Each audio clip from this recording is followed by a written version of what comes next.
This episode is brought to you by Major Spoilers VIP members. Thank you for your support of Major Spoilers and the Major Spoilers Podcast Network. If you would like to become a bronze, silver, or gold VIP member, go to members.majorspoilers.com for more information.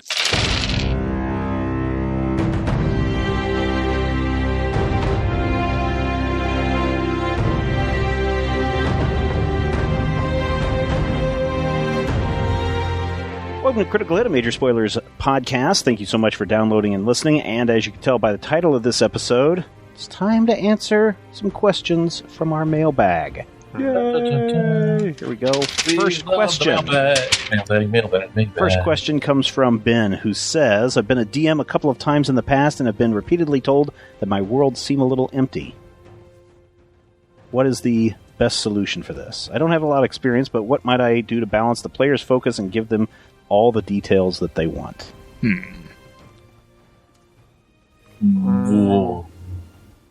It depends what details they want. Yeah, it also depends what they mean by empty, I guess. Yeah, I mean, are they saying you don't have a lot of... I'm well aware that I have a tendency to jump to the next plot point rather than let the world evolve as the players interact. I've implemented steps to solve this, but another problem always pops up where the players latch onto the newfound detail or onto the few found details and think that everything is important. Yeah. That's the problem. Yeah. The problem is problem. that if you only describe what's important, then anytime you describe something, you're training your players to think that's important. So what you need to do is describe unimportant things as well. And you NPCs just going about their average life, basically describing how the world evolves when the players aren't there. Yep. Yeah. And what's going to happen is, for a while, the players are still going to latch on to unimportant details. But if you keep doing it, eventually you'll train them out of it as well. And they'll be like, why did you tell us that there were 6 cups in that cupboard? And it's like, well, because there were 6 cups in that cupboard. Right. Like, you can go investigate that cupboard and you're not going to find anything. You can also A lost outsource some of seventh this. cup. I've been in a few games where the DMs have encouraged their players to come up with like a lot of detail about where in the world they're from. So it's, if you're an elf, the government structure of the Elven lands and, the religion of the Elven lands, and like you've got your family in the Elven lands. And that way, anytime you're actually going there, the DM has already like a template to build on. Okay. Anything else? I would say that this is one of the big ones. This is one of the central core big things that will hit you in the face when you are the dungeon master, is finding that balance between enough detail to keep everyone's attention and so much detail that they're focusing on that bug in the corner. And I will say this, Rodrigo is one of the most skilled dungeon masters I've ever worked with, and we still do that. We still have 45-minute discussions about whether or not all of the clues that point to the clues are pointing us to the clues. So it is something that it's going to happen. You're never going to eliminate it. The point is, when you find that sweet spot between they say this and you say that, and then you'll find a middle point that should work with your players. 45 minutes.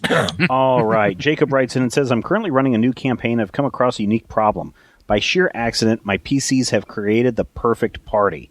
By sheer chance, every one of them made a character that has some sort of control or combat advantage feat or power that gives buffs to the other party members. Every encounter I throw at them is over as almost as fast as it starts. I've tried everything from adding special abilities and attacks to monsters to throwing them into encounters 3 levels above where they should be fighting, and they still clean house every time. Dang. I don't want to outright kill them, but I've always run my fighting thinking if I don't make them worried about how many healing surges they have left, then I didn't give them a challenge. Any advice on how to make the combat more of a challenge without just killing the party with a level 28 dragon from beyond the far reaches of the Astral Sea? Thank you, from Jacob. I mean, you can slowly amp up the difficulty a little more. You said you've thrown level 3s and they're wiping the floor with, or 3 levels higher and they're wiping the floor with them. Yeah. You could try. First off, in 4th edition, an encounter 3 levels above the party is supposed to be challenging but doable. So an optimized party in 4th edition should actually be able to take level, like characters that are 3 levels above them. Yeah, Try without too much another of a level. problem. Yeah. Yeah, you can try another level, try a few more monsters. Like you said, you obviously don't want to go too far because at a certain point, it's just going to get to where they can't physically hit the enemies because And yeah, that's you're how gonna the have stats to end up basically working. sit down and do some math and see, basically how much are the monsters hitting the players by, how much are the players hitting the monsters by, how much relative damage are they doing, and you might have to adjust certain scores along those realms to get things a bit more ballpark. If they're so mechanically perfect, you can also try introducing non-mechanical challenges. Absolutely. Yeah, and then you can also try to break up their synergies by introducing things that, say, one of them has to do that isn't putting up their buffs on the other ones. Right. Yeah. And there's also just straight up separating them. You can run 2 tandem combats. Say you and you are in this room, you and you are in this room, and then throw the monsters at them, and whoever beats their monsters first can go to the next room and help the others. I've done that on the show before, and it means that the leader is only in one room, and that other person with him is getting all the buffs, but the other guys are really having a hard time of it. Be careful about how exactly you separate them, but it sounds like these guys are pretty optimized. At least for group combat. And yeah, I guess the other thing is the idea of non-combat based things is good. Have it be where like they take a fairly high amount of damage every turn, unless somebody turns off the fire damage thing, and they have to use their skills to do it. And it eats up their action. That sort of thing. Okay. Kat writes in. Question for Rob in regards to the canned 5e campaign. Why bother rolling the saving throws if you know the monster is going to die even with only receiving half damage? If a monster only has 1 hit point, the damage roll is 2, and the effect gives half damage on a losing saving throw, why bother rolling?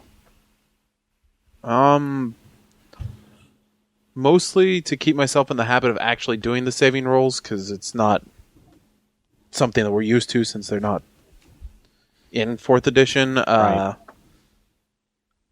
If I knew specifically what you were talking about, I might be able to answer that, but I don't know if... Well, but it's also, I mean, if a creature has a saving roll, I mean, just from the mechanics of the way the rules work, wouldn't you still do it even though you know it's a fight? Yeah, the thing is, what they were saying is there's some stuff that does damage on a miss. Right. Why roll saving throws for monsters that only have 1 hit point if they're going to do it anyway? And the thing is this was everybody who was involved, our first step into D&D Next.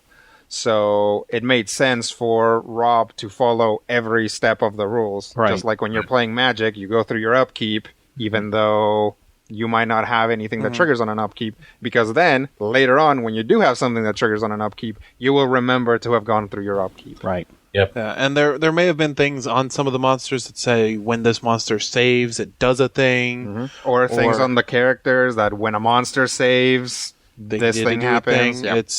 It's good to be in the habit of it. Yeah. Best practices are always the best Best. idea. That's why they're best. This question may be a little bit late. I mean, this really, honestly, was not that long ago when it was sent in, but person writes in and says, Brian mentioned in an episode that he was looking into epic destinies for Randus. I just wanted to point you guys over to the Master of Moments destiny in Psionic Power. It would require multi-class into a psionic class, but I've always thought it would fit Randus perfectly. It's basically a time traveler who gets crazy flexible class features dealing with actions, an extra minor action each turn. Maybe. Something to look into. Yeah. Sounds Randusy. Sounds complicated. Yes, it does. Also maybe, but I could Which use an sounds extra Robbie. minor action. Yeah. I started a campaign that is primarily exploration-based, in which my characters must sail to unexplored islands in search of an ancient artifact. But I'm afraid that when they find out a certain island doesn't have the artifact on it, they'll leave immediately instead of looking around and completing side quests. Do you have any creative ways of keeping players from staring straight ahead and marching through a campaign?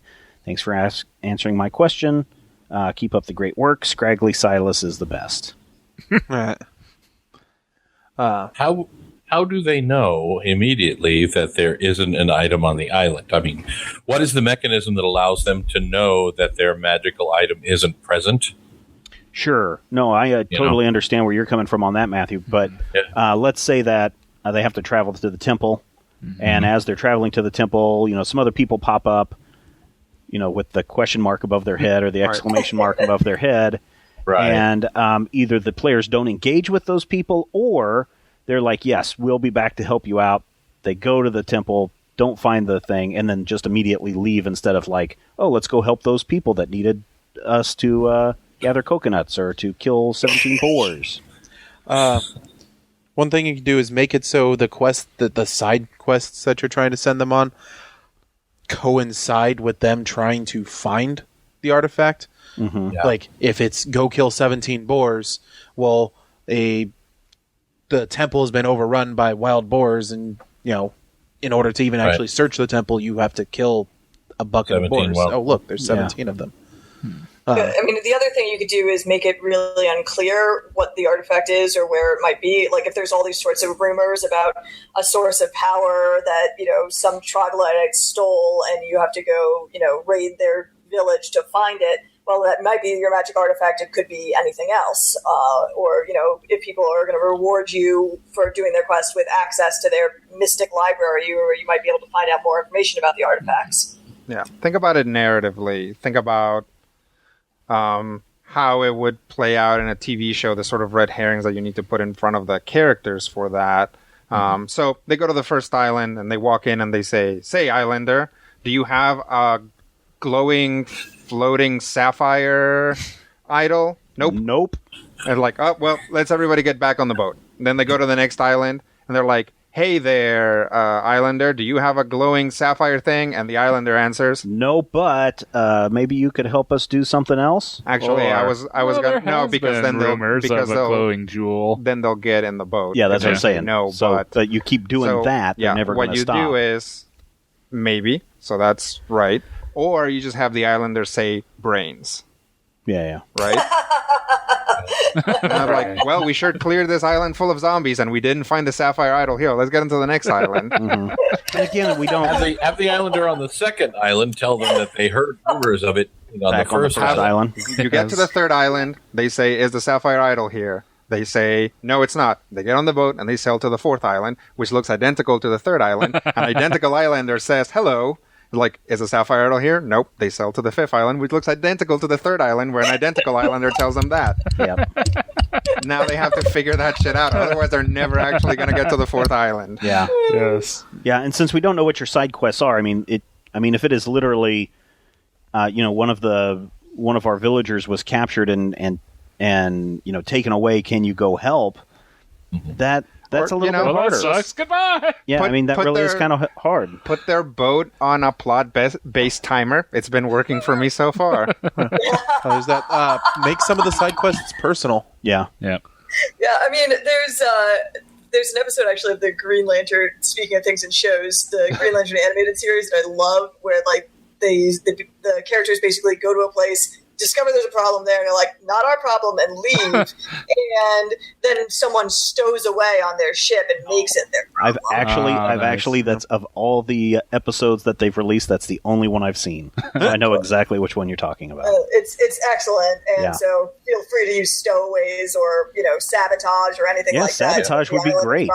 Problems. There's think about it narratively. Think about those classic stock plots from fiction. I mean, that'll help you out. Yep. Come back to your boat, getting ready to walk away, and it turns out there's armed islanders on your boat. Yep. This one comes from Christopher, who says, Dear Critical Hit crew, I've been listening to Critical Hit off and on for the last 2 years, and first wanted to thank the Fearless Party and Patient DM for saving my long drives home from Richmond, Washington to Lincoln, Nebraska for the summer as I continue to catch up. My question is more of an aesthetic one because I've noticed that I've played tabletop games in so many different places: dining rooms, game stores, coffee shops, Masonic Lodge, projecting a battle map onto a table, recliners around a coffee table, and lately a basement around an old poker table. What are your favorite places or furniture arrangements or setups? I'm not quite sure what the word is that I'm looking for group gaming. What does the current setup look like when you guys are recording Critical Hit, barring Matthews and Sam Skyping in? Well, we just recently, for a long time, we were around a poker table. We did that for many years. In a basement. And then just recently, we've changed it out to a more rectangular table for some other things that we're doing. Yeah. Still in a basement. It's a big enough table for role playing, and even with we've got laptops now because we're on Roll20. But if we were doing Battle Mat, it's big enough. I mean, it's a 36-inch wide by 6-foot long table.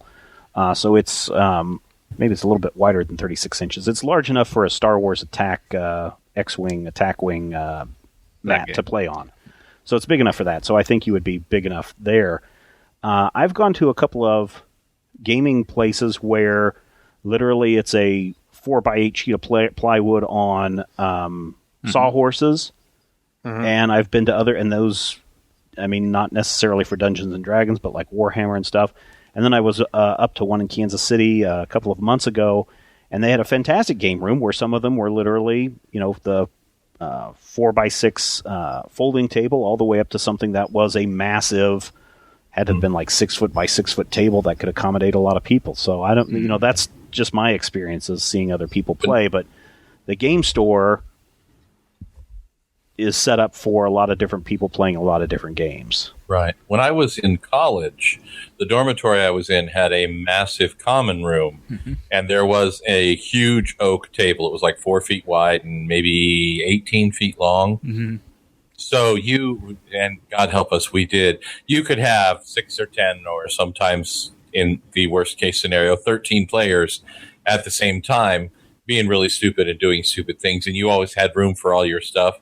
And, of course, being an oaken table, it had that really great kind of rolling sound when you throw your dice. It was pretty awesome. I guess I would just say, and we'll get around to everybody else, I would just say if everyone's comfortable, it doesn't matter where you're playing. True. That would be my big suggestion. I mean, I'm not suggesting you go out and buy one of those $15,000 gaming tables that take 2 years to build and develop, but they sure do look nice. Yeah. But as long as you got like somewhere to roll dice, and even then, we've definitely just done it on a bunch of couches with some cardboard boxes, like game boxes, lids to roll in, and that can work.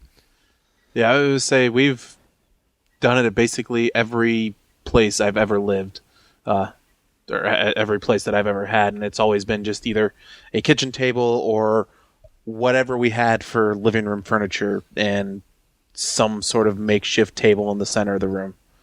As long as everybody's comfortable, and preferably everybody can actually like see each other, and most importantly, see the DM. Usually pretty good. Yeah, Sam. Yeah, I mean, I'm also mostly playing in a basement. We've got 2 couches and a big chair that the DM sits in. We do a decent amount of remote gaming with my friends, so we actually have a TV that we use to put the person who's not there's face on. Cool. We usually use a coffee table for the grid, though I played in weirder situations. We once used a Mondo mat, which is a ludicrously large grid that wouldn't fit on any table we own, so we just had to lay it down on the floor and basically, sit on the floor / sit on the couches and get up to actually move things when we wanted to for a epic level D&D game. But yeah, again, whatever makes you comfortable. I like sitting on a couch for long periods of time, but if you have really comfortable chairs at your dining room or coffee table, that's all good too. Yep. Rodrigo, any other things? I guess given the choice, I prefer a table with chairs and enough space for everybody to put their stuff down and have it be well lit. Like that's about it for me, though. Ray writes in from Atlanta, I got extremely bored at my soul-crushing office job and began to chronicle the plot of Critical Hit in poetry form. Oh, and he did send me some poetry. Nice. So yeah, it's pretty cool. Brave Sarandus ran away, bravely ran away. So answer this one from Edward. Love the podcast. Quick question. When you first introduced the Comet Fall charge, you had said that by using that, it did not end the turn, but ever since then, it had ended the turn. Just wondering why the difference. Keep up the great work. I want to say that was one of the powers where the rules changed during the game on that, and also Come and Get It, where we were running it and it went one way and then we updated and all of a sudden the power worked differently. Yep. I believe Wizards actually changed the way the power worked. Sounds very likely. 'Cause I think it may have been, I loved it. It may have been just a little overpowered and they nerfed it a bit. Here, I'll see if I can find it. When Mirandus did cease to exist and all felt so terribly pissed. Awesome. Brave Mirandus. It doesn't say anything about any errata. Yeah, it's definitely one of those interesting aspects Strange. of having a game that is regularly updated. Yep. Too bad they didn't have, digital books so they could, just incorporate all the updates into a single file. We might have just skipped that clause later on in the game. All right. Here's one. It says, I once ran a game in which the main plot was that all the infinite dimensions were being collapsed into one chaotic mess by a crazy bad guy. When the players got to fighting Mr. Bad Guy at the end, I introduced a mechanic to symbolize the different dimensions crossing into one another.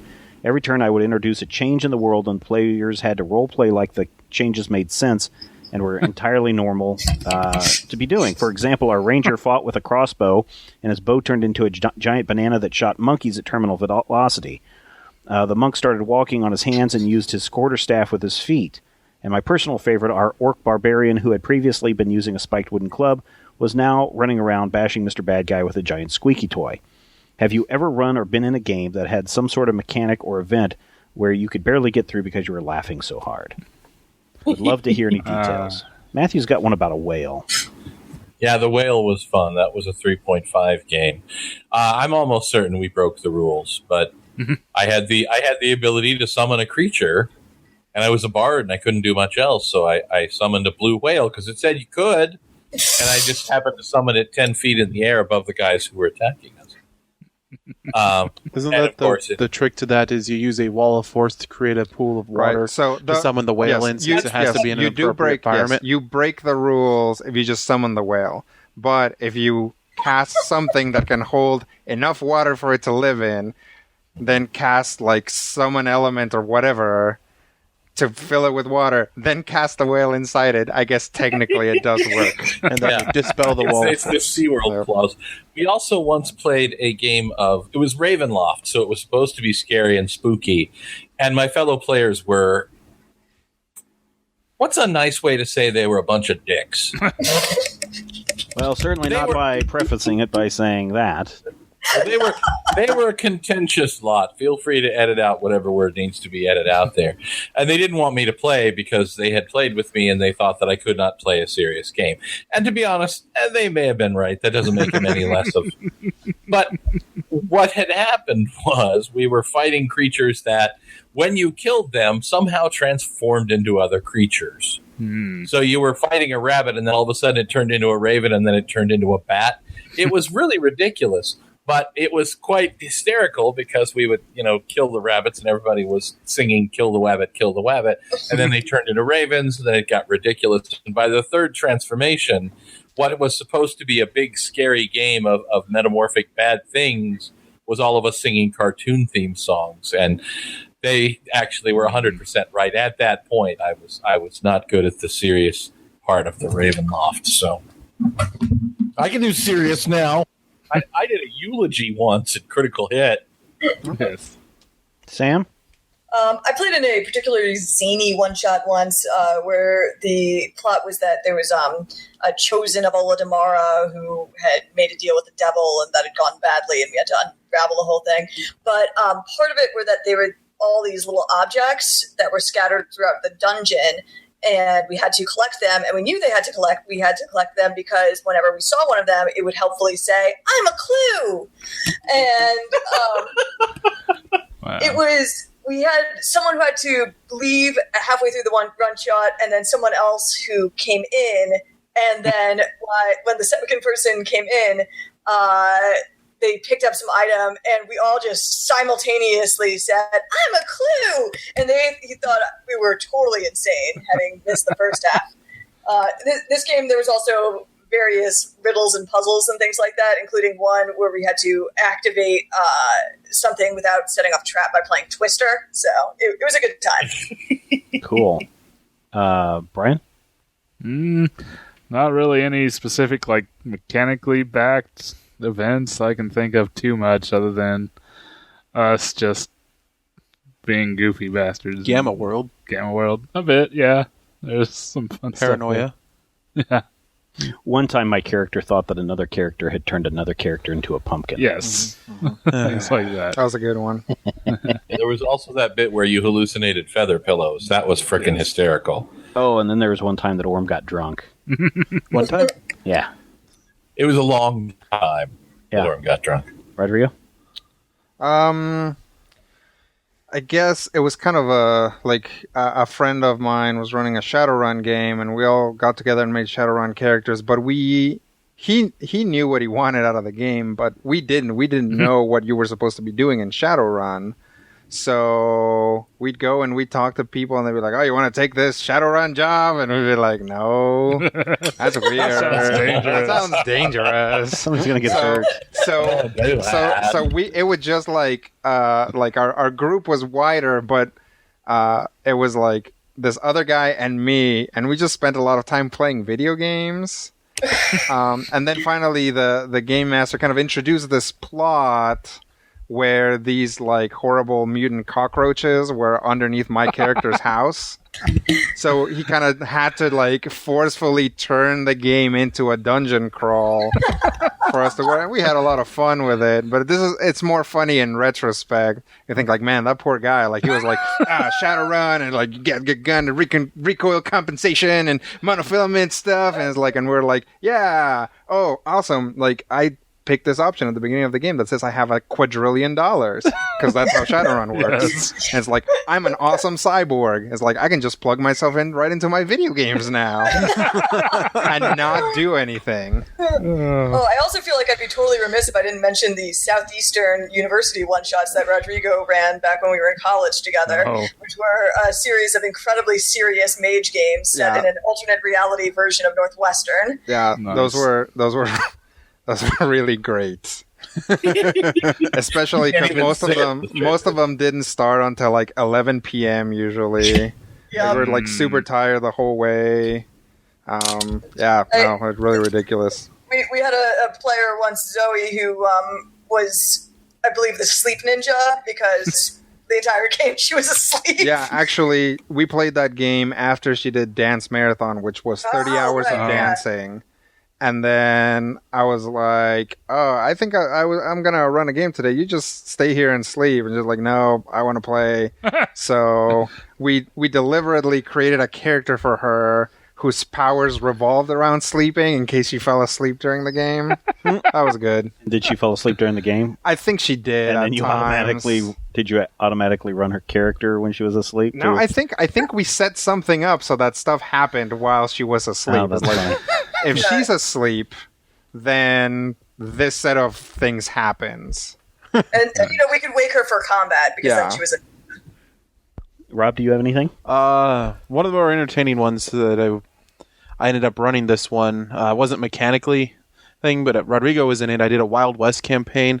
One of my other players was a like Bible thumping Baptist preacher type, and Rodrigo's character was just kind of this hired gun.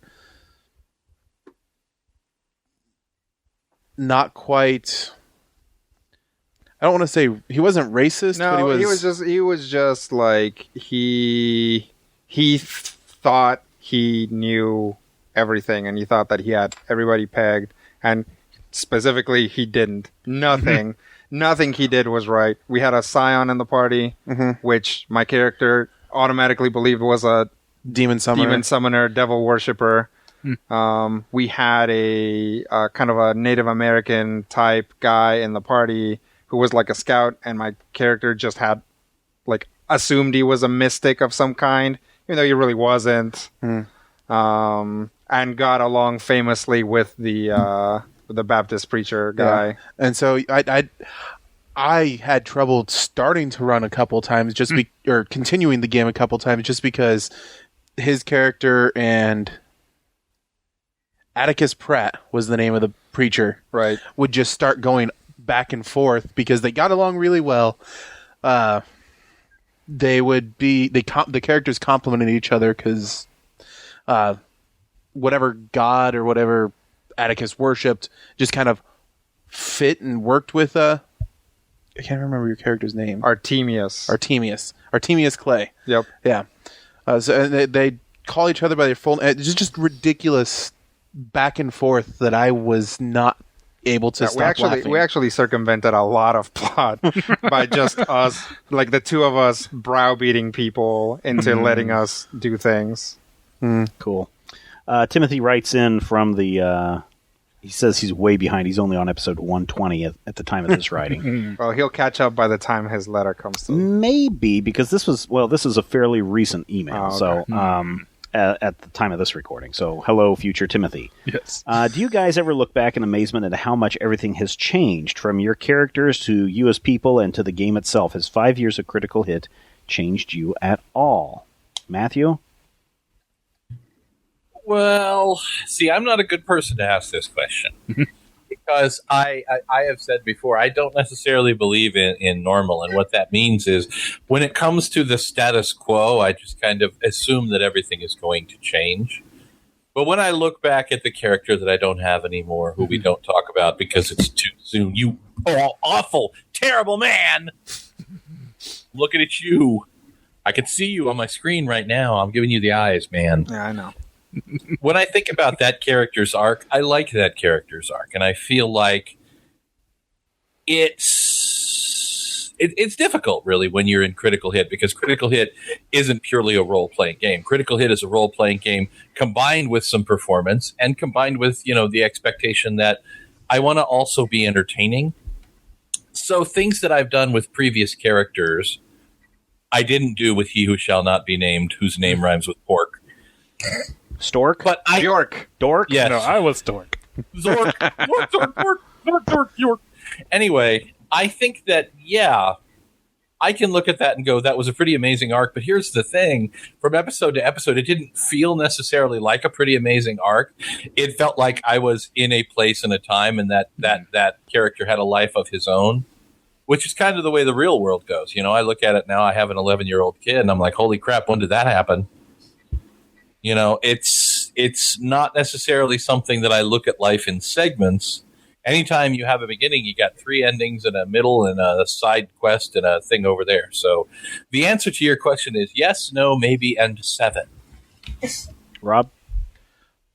Yeah, we've changed a lot.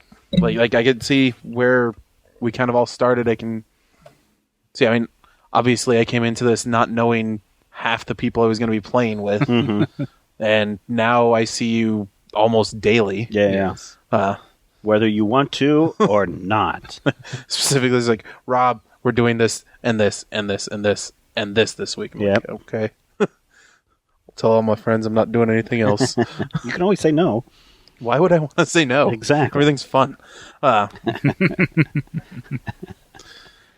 yeah, I definitely wouldn't have seen where we were going when we started this. No. Yeah. Brian? Yeah, it's definitely been quite the ride. I don't know. Someday I may crack back open the old episodes and listen and cringe at myself, but yeah, no, it's overrated. Sam, had you listened to all the episodes? I had not. Okay. Rodrigo? Have you listened to all the episodes? I have not. There are. I know for a fact that there are episodes of Critical Hit that I haven't listened to. Mm-hmm. Obviously things are. There's a lot of things that I would have never gotten a chance to do if not for Critical Hit. For example, I don't think that I would have ever been to Utah if not for Critical Hit. There you go. Yeah, that's true. No reason to go to Utah. Yeah, why would anybody go to Utah otherwise? No, I'm There's lots of things. There's like beehives, I want to say. This is the beehive state. Yep. Thanks to Critical Hit, I know what massive altitude sickness feels like. Yeah, there you go. I'm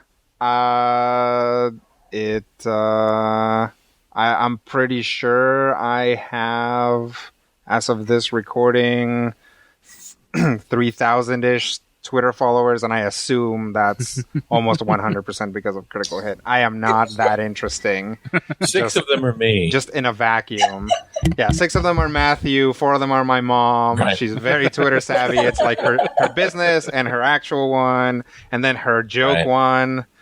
Right. And then her Donald Trump bot, and then her Donald Trump bot that just it just retweets what he says, but adds for me to poop on at the end. However that story started, yes, I've gotten to meet a lot of cool people. I've gotten to do a lot of things. I actually kind of reconnected with Sam, who I knew from college because of Critical Hit. So there's Critical Hit is this like additional engine in my life that just kind of pulls stuff towards it, takes resources away from other things, but also creates energy in a sense for me to do other things. So it's like having a child, really. Kind of, especially with all of the like shushing and glaring that I do during the game. I mean, I've only been at this for a few months, I guess, but it's already been insane for me. I never expected to have fan art drawn of any of my characters, and there it is. So I am so happy. I know, it's weird, right? Wait till the slash fix starts. I cannot wait. I'm so excited. The first time I read a Torque story, I had 3 conflict emotions. I was like, oh my God, I'm so touched. This is so wonderful. And I'm like, oh my God, I can't believe that this means enough to people that they're writing that. And holy crap, they got Torque entirely wrong. That third one was just a little one over there in the corner because the other 2 were so overwhelming. And then I sent some notes in anonymously. Here's the weird thing. As of today's recording, we are just over a week out from our 6th anniversary of the first episode of holy moly of Critical Hit. So just over 6 years ago, and to be honest, it does not seem like 6 years to me. It goes by very quickly, and but then when we were talking about Lords of the Feywild, that was something that went on for 2 years. Yeah. And it's like, no way did it go on for 2 years. And it's like, and I go back into our archive. You look at Critical Hit, like 6 years of Critical Hit, 2/3 of which was Lords of the Feywild. No, and it's crazy because it's like when Rodrigo was like, no, this has been going on for 2 years. I was like, no, not that much. And then I went into archives, and sure enough, there you go. 2 years of just that storyline. So I think back to the Celestial Crusade episodes where we were recording on Sunday afternoons. And I had 2 different jobs that I don't have now. And I was taking time off from both of them because Critical Hit was important. And I'm like, I wonder if that's why I don't have those jobs anymore. Well, yeah, I don't even have the job that I had whenever I started. That's true. I think as far as the... I think Rodrigo's the only one who actually has the job he had when we started. I'm the only steady here. I'm the Rock. There you are. I'm Mick Foley. I think, though, that the person who I've enjoyed seeing the most personal growth from their personal life is Rob, and seeing how everything has gone from being a student to finally moving in with Brian. You are not helping. It's okay, man. No, but I think if we, for all of us who know Rob, we've seen his ups and downs, and he's come a long way. So I'm very excited to see that. Thank you. Dear Orem and the Oralites, I'm a fan of Critical Hit. No. That's what it says. No. I want to say that's like a nipple brand. Yeah, I think so. It would be Orem and the Ore Miners. The question is, I was brainstorming with a DM for characters, and he suggested I become a bard to round out the party. My problem is that I'm not really sure on bards. While I like the idea of being a utility character with a lot of stuff, and I like characters like the Pied Piper or some other people, I don't know, who use music for special abilities, I'm honestly finding it hard to think of who the character is going to be. It eventually fell through as I couldn't decide things in time for the DM. So what do you do if your DM wants you to play a specific race, human, because we were going to have a multiracial party, elf, orc, dwarf, etc., and class, but you can't think of his backstory or nature that easily?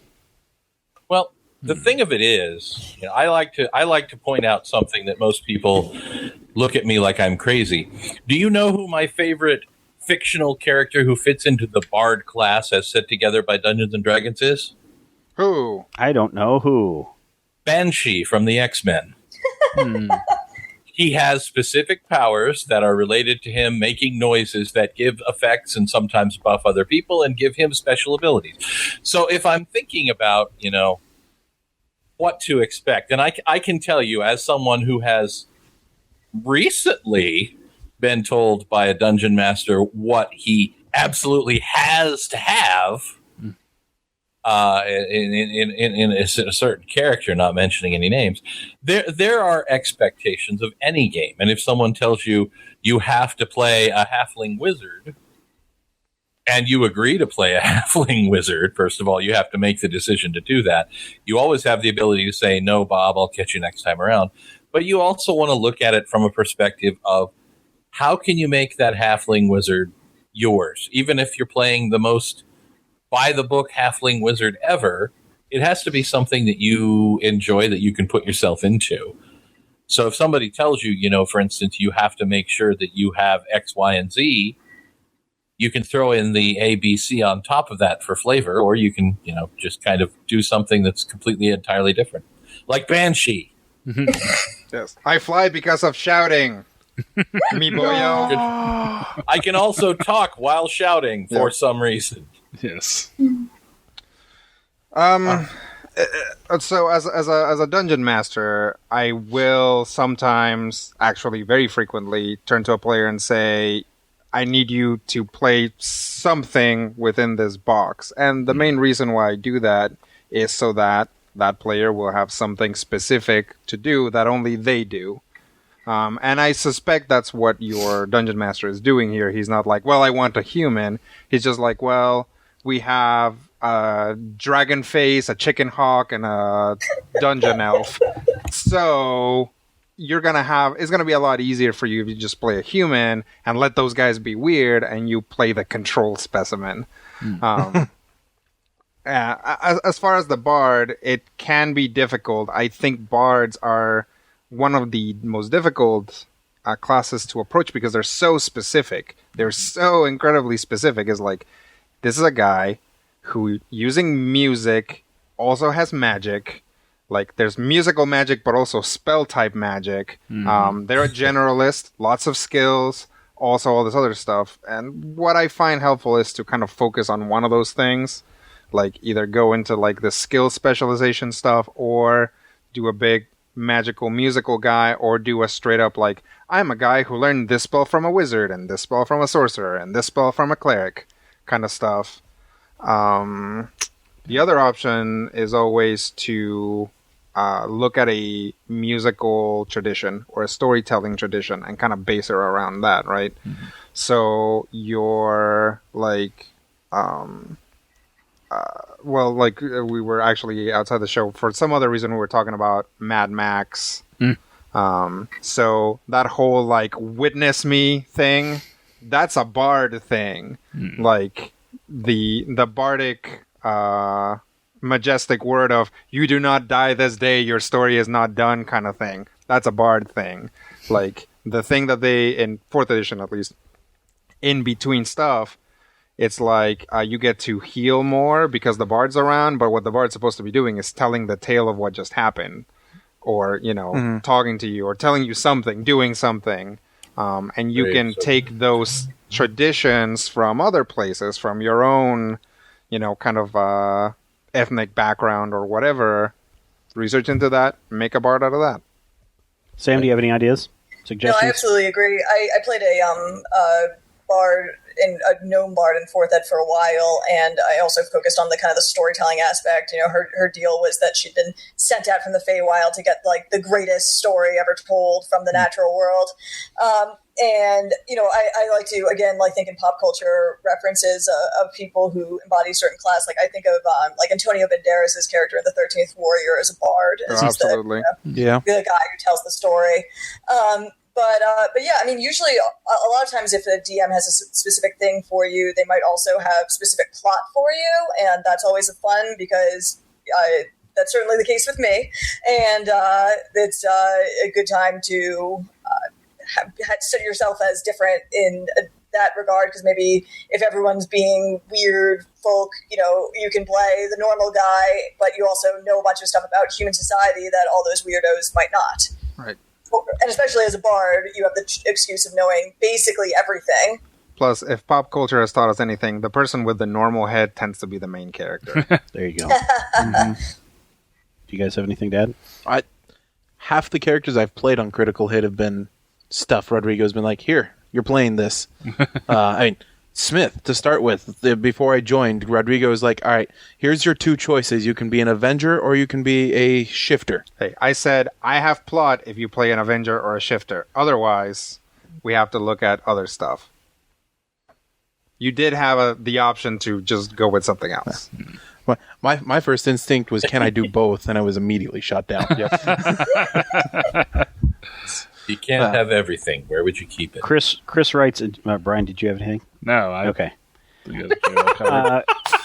Chris writes in and says, by now you have probably received 1,000 emails. Yes, I have actually, Chris, mentioning this. But Today. Another way to speed up combat on Roll20 is to build macros. Yeah. There's a bit of work up front, but once they're all built, all you have to do is make an attack, is to choose an attack, and then click on the enemy, and then add modifiers, and the macro makes the attack roll, displays the attack info, and makes the damage roll. These clicks and your attack is all laid out, and he's sent me attachment on making macros. But I think after, I think it was like the first or second session that we sat down on Roll20 in Dungeons and Dragons, I was like, oh, here's all these macros, and here's how they work, and so I read up on it. Yeah. And if anyone's interested, there's actually Wizards of the Coast does have some instructions, some simple instructions on how you can create macros in Roll20 for yourself. But if you go out and search, there's some really cool scripts that I found. I haven't been able to do it on this because I think you have to be the mentor or the leader, or in this case, Rodrigo. But there's a macro that will actually allow you to bring in your 4th edition character just by copying and pasting it into this macro right into Roll20. So that your character is there with all of the powers. And then, so for example, you want to attack somebody, you make sure that you click on your character, you click on the target character, and then you roll the macro, and then you click on your character, roll the macro, it'll ask you who the target is, and then it'll roll everything else for you from there on out for that full attack, including the monsters dice roll and the results of that. So there's a lot of stuff that you can do out there with Roll20 that I think is fantastic, and I would encourage listeners, if you have not, to go and look and see what you can do under the hood with Roll20, because it's pretty amazing. It is important, though, Stephen, for you to come to terms with the fact that because in an early episode you were asking about and seemed frustrated, everybody's going to send you. No. That's what I said. That's why I said when Chris is like, you've probably received 1,000 emails. Yes, I already have, and I already have gotten the macros, cool stuff.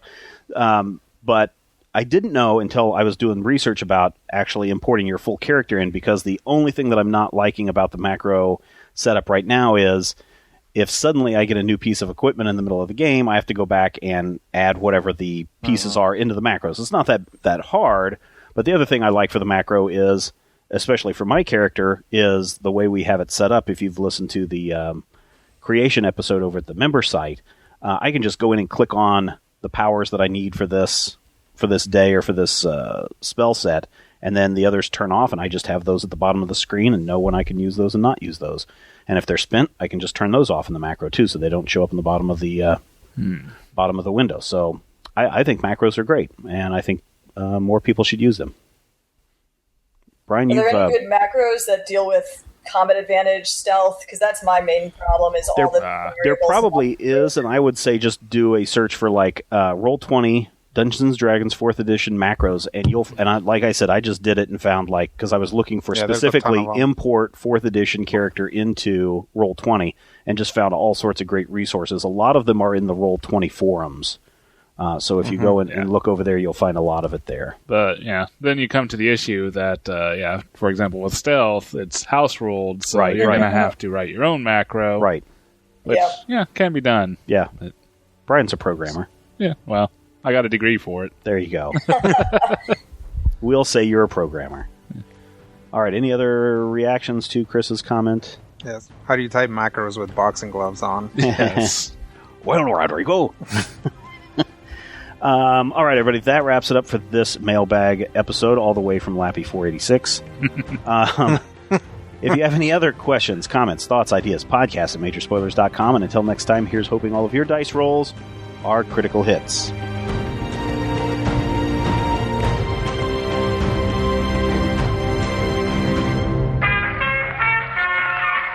This podcast is part of the Frog Pants Studios Network. For more information about this and other shows, visit frogpants.com. Audio programs so good, it's like you're there.